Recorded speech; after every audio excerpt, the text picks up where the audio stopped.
Girl, we got some tea? With the honey and the sugar. Nah, we gonna need some wine for this one. Well, wine me, please.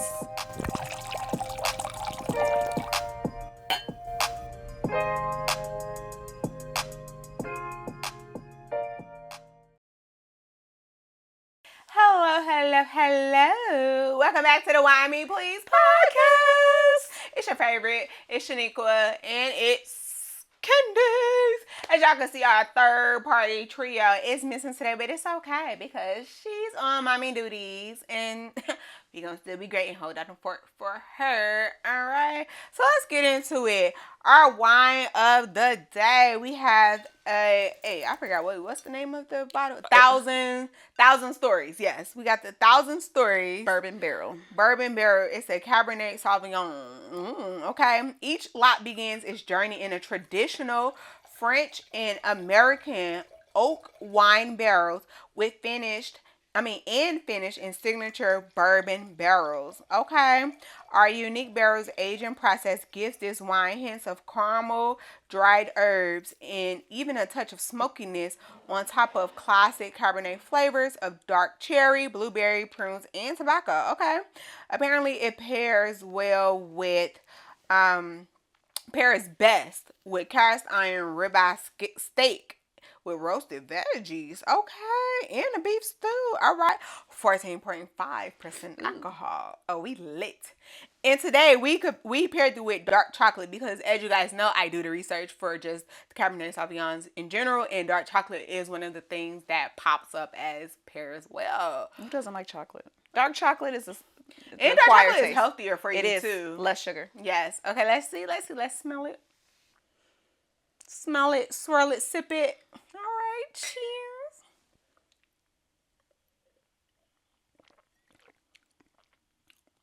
Okay. That definitely got 14%. You know, I was when it said it's in the bourbon barrels, you taste it. You do, but I think my mind, this I know, like my mind be tweaking sometimes. I thought of Cooper's Hawk Night Jar. Cause I'm like, is it gonna have like that, like whiskey, cognac, whatever that is? Like it has the barrel aftertaste. Yeah, sure. But I was like, is it gonna be like heavy in it? It's not heavy in it, but it does have the barrel aftertaste. It does have the barrel aftertaste. We will next season. We're gonna have the night jar on our episode. We that's should. Gonna fuck them all up. Yeah. I love night jar. Oh yes. I'm gonna definitely be shouting it out too. I'm finna. Cooper's Hawk. Give me my coin. Pull up. Okay, sponsor us. Send somebody, bring a bottle, sit on the couch. We need to go do an episode on their patios. That part. I love that. An episode on their patio. Yes. Yes. Let's coordinate that. Spoken into existence. Let's definitely coordinate that. Yes. Okay. Ideas. Put that down. Okay. Let's taste this chocolate. All right. Oh yeah, we're gonna taste our chocolate. One has almonds and one is just chocolate. I prefer almonds. Yeah, I prefer almonds in mine too. This got the almond in there.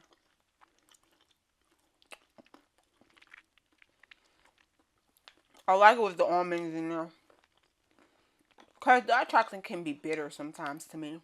Mm-hmm. What about it to you? I prefer it with the almonds. Yeah.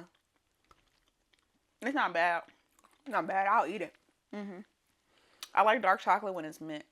Like mint dark chocolate. Oh, that does taste good. I've had that once before. Mm-hmm. I have like a nice little mint thin layer. I don't know why it brings out. Mm-hmm. It's good. It just brings out more flavors. Mm-hmm. Okay. All right, kids. Tell these people what we're talking about. Today's topic may be a little heavy. Let me just put that disclaimer out. It may be a little heavy for some of you guys. But just know we are here for you. And there are resources out there for you as well. Okay? Yes. So we got into conversation about domestic violence. Yeah. So wanted to talk a little bit about domestic violence, narcissistic abuse, and just kind of like things to look out for, the dangerous, the cycle, just a little bit of education on it. Yeah. I think that we've had more conversations about it, and there's more safe space for women now than it has been. But I still think there's conversations about it, and it going both ways too, because domestic violence isn't just towards women. Right. It definitely goes both ways, and I definitely got stories, but it definitely goes both ways, and just having more conversations about how to navigate those interpersonal relationships where people are struggling to just simply communicate and just dealing with their own traumas and it being projected in a violent way. Yeah, absolutely. So, like, let's tell the people, like, what, like, the different forms of domestic violence, right? We have, like, physical, right, abuse, emotional. Emotional is very complicated to see, but yes. Exactly. Mental, financial. Verbal. Yep. So, I like, those are, like, the main pillars of it, right? And, like you said, emotional and mental, like, those people don't really see those, like, from the naked eye. It's harder to define. It's like, what? That's not abuse. No, it's they keep calling you stupid and fat and X, Y, and Z, and it's tearing you down because they know it's gonna tear you down. Yep. Right. But, and like, that's not even limited. And that's very basic. Yeah, and that's not limited to romantic relationships either. Like when we think about physical violence, we think about that in a romantic sense, generally speaking. Yeah. But emotional abuse, financial abuse, a lot of that can be family members. Yep. A lot of your first, a physically abusive relationship probably is with your parent. Your first emotional abusive relationship could be with a parent criticizing and, like you said, some of the insults and things. Yep. People calling their kids little thing. I'm not even gonna repeat it. I cuss, but I'm not even. Bitch. I can't even say it. Like, I love the word bitch, but I will never I'll say little bitch. motherfuckers. I'll say little motherfuckers. That's the Bernie Mac in me. But R.I.P. Bernie Mac. But R.I.P. But yeah, the way that they refer to their kids, like, not even a joking manner, just like seriously, like, you talk to your kid like a person on the street. That is emotionally abusive behavior. You talk to your kids like they're a person on the street. You trying to fight your kid like they're a person. Why are you trying to? Oh my gosh, with your emotional kid? abuse when parents record their kids disciplining their kids and trying to embarrass them on social media. That is a form of emotional abuse. Remember, I think in a previous season I was talking about, like, how I have a love-hate relationship with social media. Like that was one of those hates. Yeah, because it's like, I'm not here to raise your child. You raise your child. Discipline your child in that manner. Embarrassing your child in that manner. Oh, like, I never forget that one video I saw that was going around. Now, granted, I understood, like, the parents, like, the whole reason, like, it was a kid, like, talking about bullying or making fun of their classmate, because they were bald, but little did they know that classmate was going through, like, cancer or something, and so the parent, like, shaved that kid head, like, I understood, like, where you were going with that, but the world didn't need to see that. They didn't need to get embarrassed. No, to World Wide Web. They didn't. Yeah. Like, you want to teach them a lesson, it's different ways to do stuff. It really is. You have traumatized that child. And that relationship, like, again, that relationship, where do you think it's going from that point? Like, what is your intentions behind doing that? Yeah. But yeah, so I said that to say, like, abusive relationships aren't just specific to romantic relationships too. And it's so much harder to define outside of the physical, but a lot of people don't know they're in abusive or toxic relationships. They just know something ain't right and it don't feel right. Yeah. The physical stuff is easy and blatant. Yeah. So, and again, it goes both ways, right? I used to have a problem with aggression. I did. And back in high school, I was a girl that liked to tussle. And I had a boyfriend who came over with boxing gloves one day. It was just like, okay. You like square up. Yep. You like to put hands. He's like, I can't put my hands on you. Like to put hands on people. We gonna just square up and then let's just see how you like it. Right. And my mama was like, you done? Like, my mama looked at me like, you gonna stop putting your hands on people, right? Like, he gave me the business. It was a fair fight, but he gave me the business. At least he had on boxing gloves. He did. He let it be like let's set the tone. Let's set the boundaries. Because I'm not going to use my actual hands. Yep. I'm going to give you gloves. I'm going to have on gloves. We're going to make this a fair fight. Oh, yeah. That was an interesting relationship. Still slightly unfair because his strength is stronger than yours, but still. Oh, we were the same height. That was the thing. He had a Napoleon complex, so yeah. Oh, okay then. All right. That's why I said it was he still got me, but like I said, it was a fair fight. Right. But it taught me to, like, use your words. Yeah. Right. And so I'm not going to say I've always used my words after that. But, and no, I don't put my hands on people. Not a romantic relationship. No. But it taught me, yes, use your words and keep your hands to yourself. Yeah. And so in that aspect of like in a frustration way, not in the defense way, because I'm always going to defend myself. I'm always going to protect people. But in a sense of like when you're frustrated and you're angry and you don't know what else to do, figure it out and keep your hands to yourself. Right.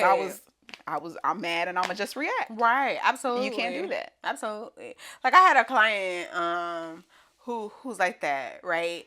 And like if her and her boyfriend, they get too much into it or whatever, like she would put her hands on him.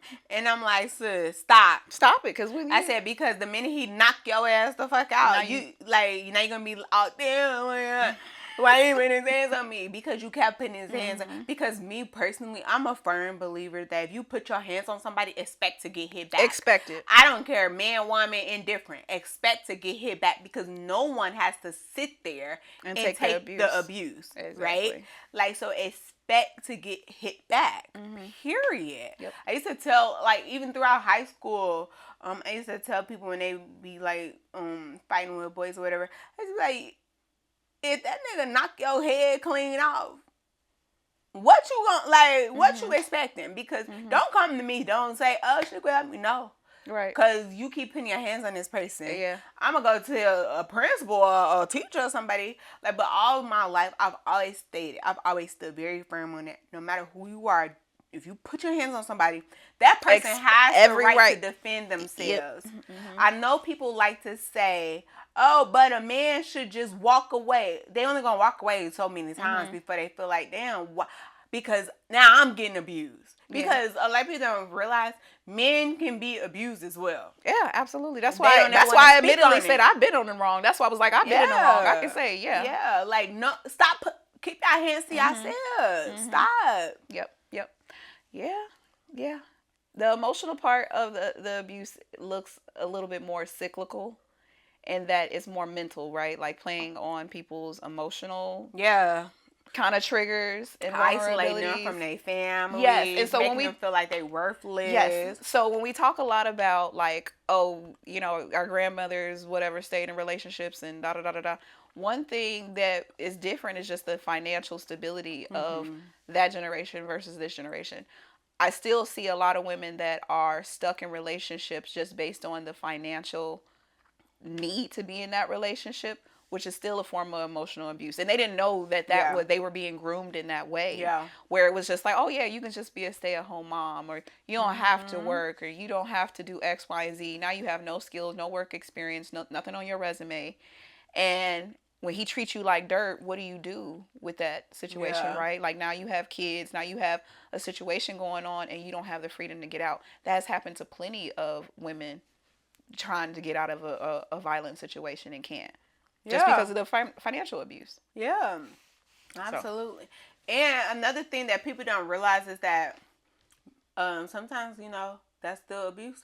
Men be trapping women. Oh, the pregnancy. Oh, the pregnancy trap. I have not. She has a plan to move forward and excel in life. Like, y'all had this plan together. Oh, after this baby gonna do this, but then he keeps impregnating. And you're not realizing, like, this is done purposefully to hold you back. Oh my gosh, to make sure you can't excel in life. You know what I'm saying? That's a thing. You be surprised.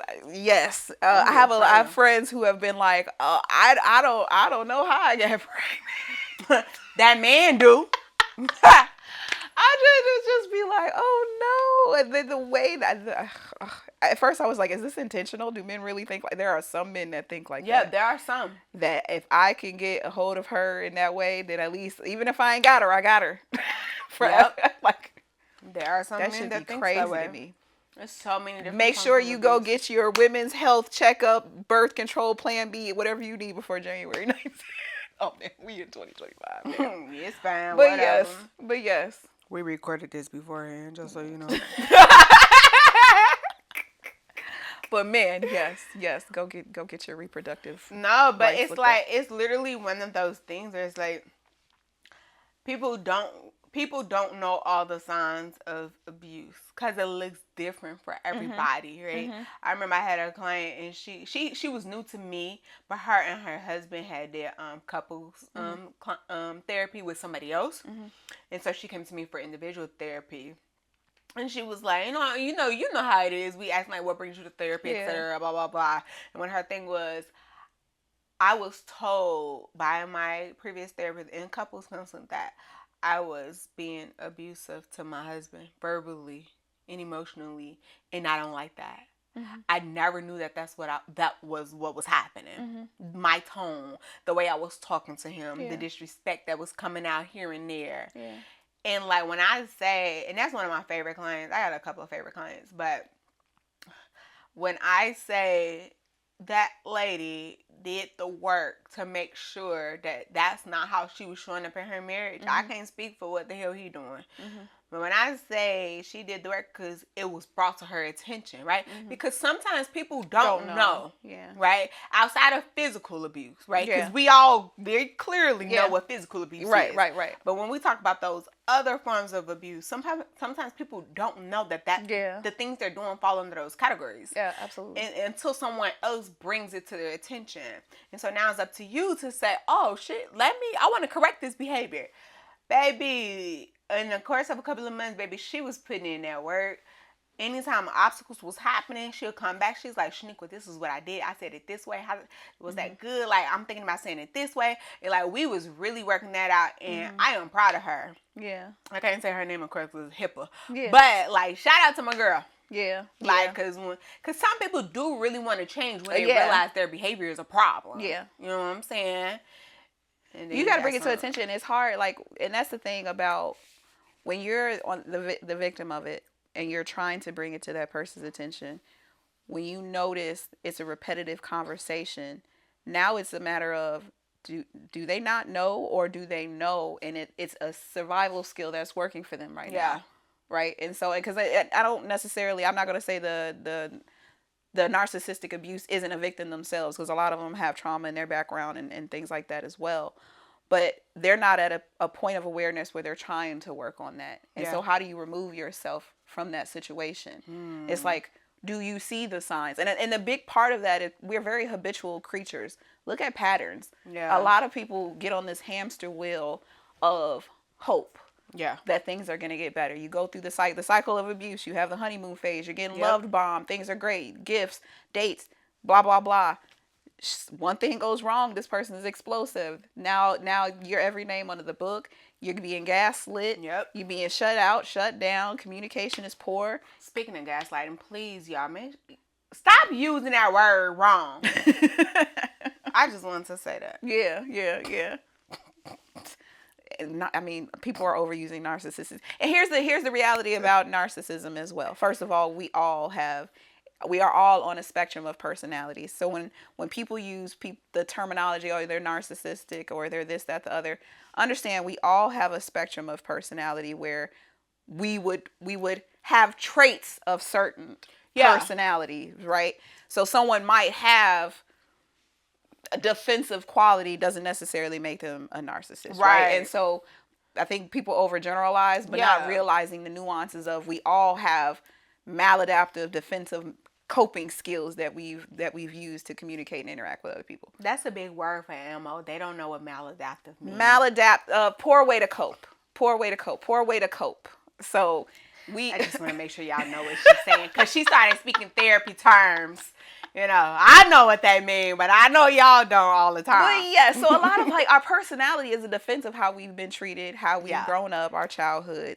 And so even the narcissistic person is coming from a place of trying to adapt from their environment, which is very selfish, right? It's like a survival skill of, I have to think of me. Yeah, I have to put me first, Lucius. I have to put me first, right? Lucius. Selfishly, even at the risk of other people. And so it's hard for them to have empathy for other people and what their situation is.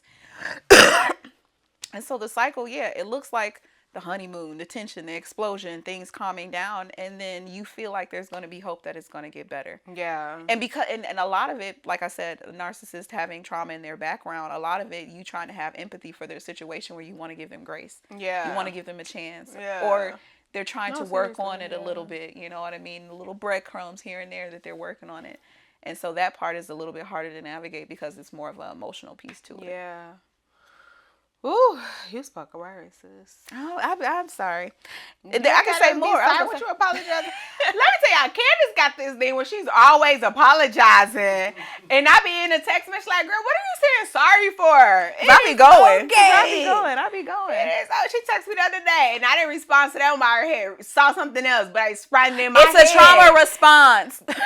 Prime example. See? And when you said sorry, in my mind, I was like, this is a trauma response. It's so a I'm trauma not gonna say that in these text messages. I'm gonna let it be because I understand my friend.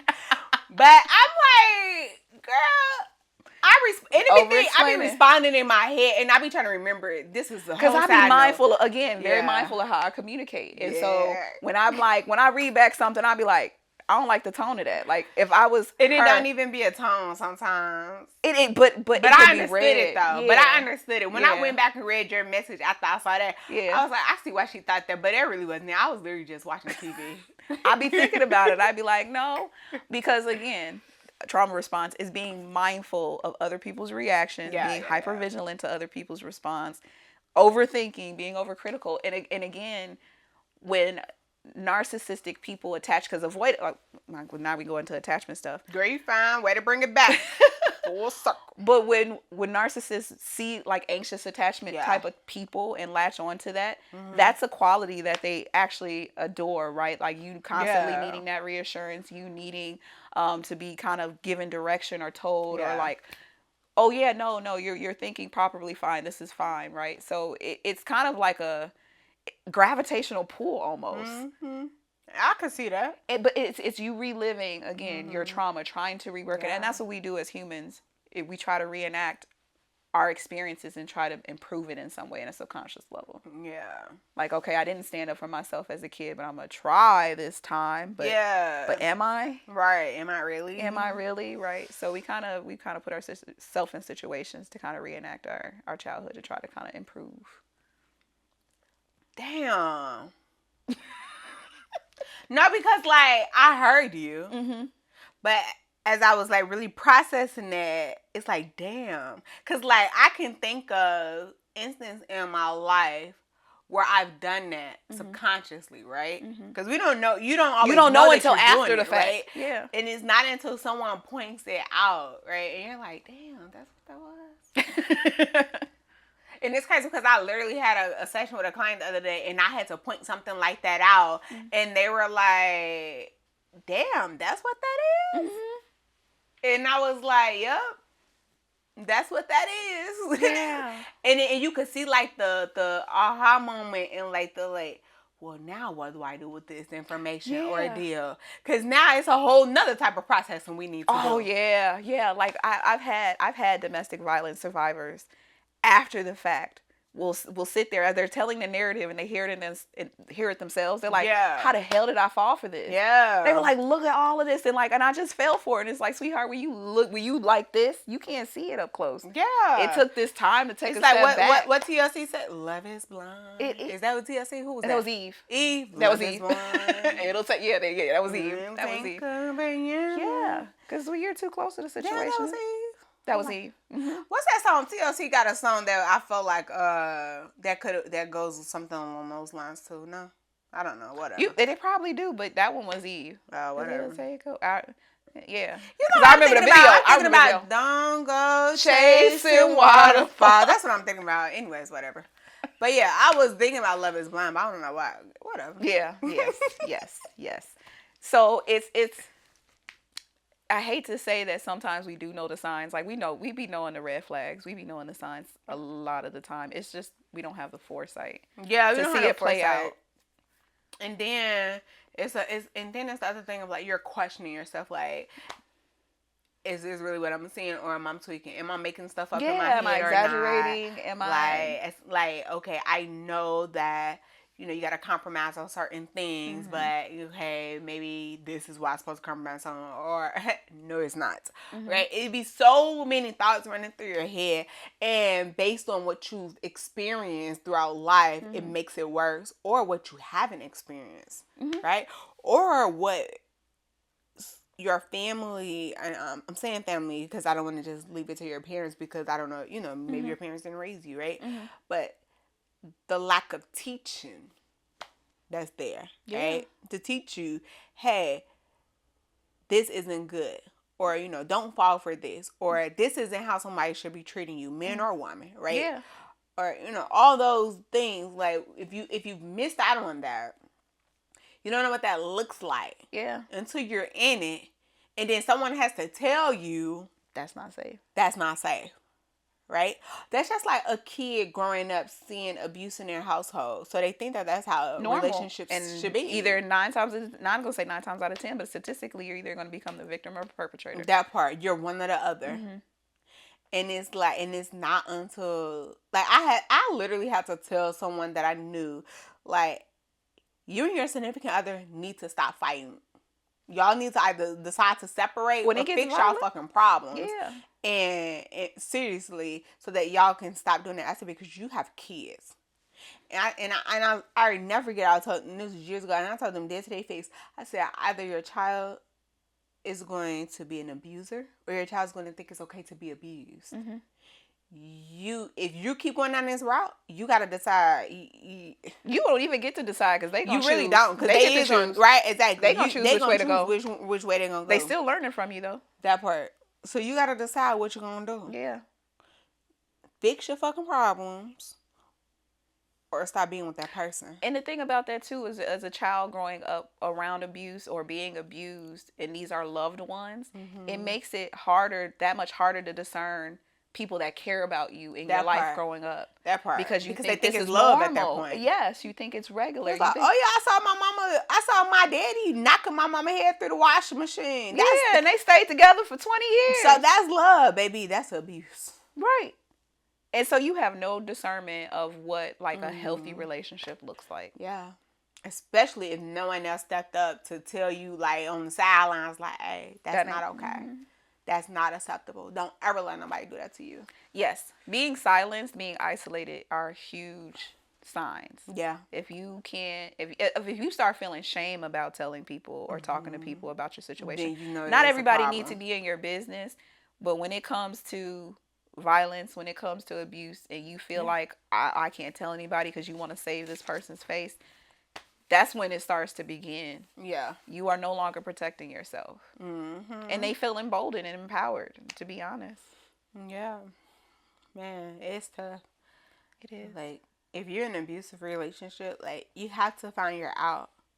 You have to find your out. You have to find your support network, right? Mm-hmm. Because it's not going to be easy just trying to leave. It ain't like you just walk out the door. You almost need an escape plan. You absolutely need an escape plan. And you got to also understand it takes a victim at least 7 times before they actually for real leave. You are more likely to die the time you try to leave for real. Yeah. I can't get the statistic, but I was actually looking this up recently where basically, like, the woman that has tried to finally leave and pack up and go, like, she is at high risk for being murdered. Yeah.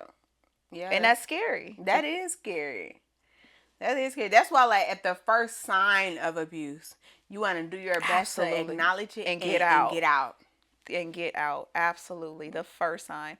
Again, if a person wants to work on themselves, let them do the healing on their own. Yeah. And if they're serious about it, they will. Yeah. But if it's I need to be with you in order to do the work, or I need to be with you to heal, again, manipulative. Exactly. Manipulative tactic. Or what about when they be like, I'm going to kill myself if you leave. Oh my gosh, yes. Kill yourself. Bye.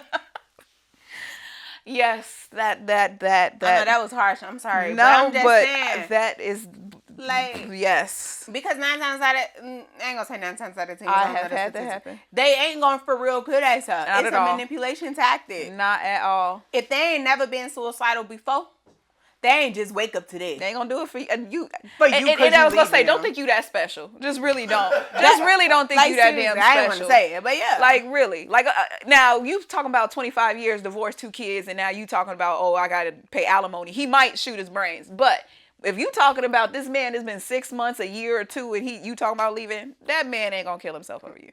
Nah, baby, he didn't use that tactic before. Oh, yes. I have had that happen. Crying outside, I'm gonna kill myself. Calling your daddy. Your daddy gonna save you, not me. Right. Calling your daddy. Not my problem. Not my problem. Now come get your son. He's struggling. He's on the corner of X, Y, Baby, I'm calling the police. I didn't even call the police. I called his daddy. I have a suicidal person at my house. Get here. They're talking about killing themselves. I don't want no parts. Call his daddy. Seriously. I'm not calling 911. You not. Seriously. You ain't interviewing me on shit. Get somebody else to do it. And it's so unfortunate because, and I'll say this, if that person, for real, let's just say they do go through with it, baby, it wasn't necessarily It's not about on you. It's not. They already had mental issues before you. You are not responsible for somebody's decision on suicide at all. Exactly. Because I had a client share that about like a relative, right? Like, a relative killed themselves because their significant other broke up with them. And I said, oh, did they have mental health? Yeah. I said, did they have mental health issues before that? Because we talking about a breakup. What was going on? It was no abuse. It was none of that. Yeah. It was something. It has to be the other factors that go along with that. Yeah. You know, like, because it usually is something else that's It usually is something else going on. But you were just like, they just put all that energy and all If you of were them into you. a distraction from them doing the work on themselves. And now that distraction is gone, now I gotta face myself. I don't have the wherewithal and the capacity to do so. Therefore, yes, you know, and that's so unfortunate. You know, this might get me chewed out, but I think honestly that's where the intentionality behind starting a family differs for me between men and women. I think sometimes men have the intentions of wanting to start a family because they want to be the father they didn't have, and like kind of redo, like I said before, you want to redo your childhood, your trauma and things like that. And so when you haven't done the mental work, you haven't done the emotional work to heal past those traumas, you're just an abusive dad now. Now you're just an angry father, or you're absent or neglectful father. Yeah. Instead of doing the work, you just wanted to aesthetically look like you have the unit that you wish you had growing up. Yeah. And a lot of men ain't doing the work to make it look like actually be a family. Yeah. No, absolutely. So. And we're not saying all men. I'm not are saying like that, I'm not so saying all. Don't I'm not saying come no. from my girl. No, definitely not saying all. Because we respond in the comments. Definitely not saying all, but that's why I say intentionality is different. And it's not to say that women don't want to live vicariously through their kids, because trust me, because women do it too. Absolutely. We see it but firsthand. The perpetrators of violence are statistically higher by men. Yeah. And for women, when it comes to childhood abuse and things like that, a lot of that is correlated to postpartum depression. A lot of that abusive aggressive is just, a lot of that comes behind that postpartum depression. Yeah. So I've dealt with that too in the prison system, where women have snapped, didn't have support, didn't have help. Right. Yeah. So. Okay. Yeah. Okay. Well, any last little tidbits you want to leave for our people on this topic? Like, I mean, because I know we can go in depth about this topic in many different ways, but, you know, we just like to get out a little snippet, a little sample. Yeah. Be safe, for one. I think having a support system, again, not everybody needs to be in your business about your relationship, but when there's aspects that just don't feel right, you feel, again, isolated, unheard, you feel unsafe. Yeah. These are things you should probably be communicating with somebody.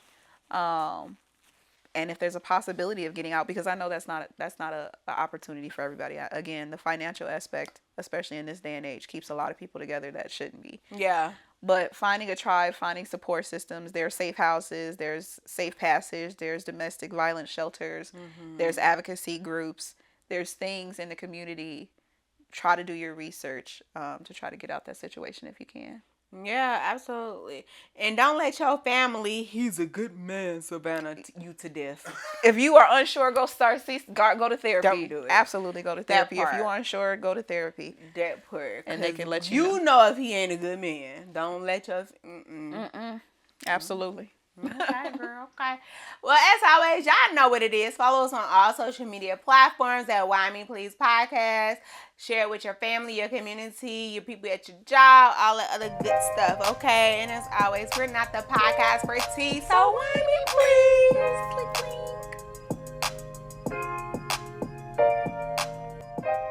And don't forget, if you want our advice, send us an email to advice@whymepleasepodcast.com.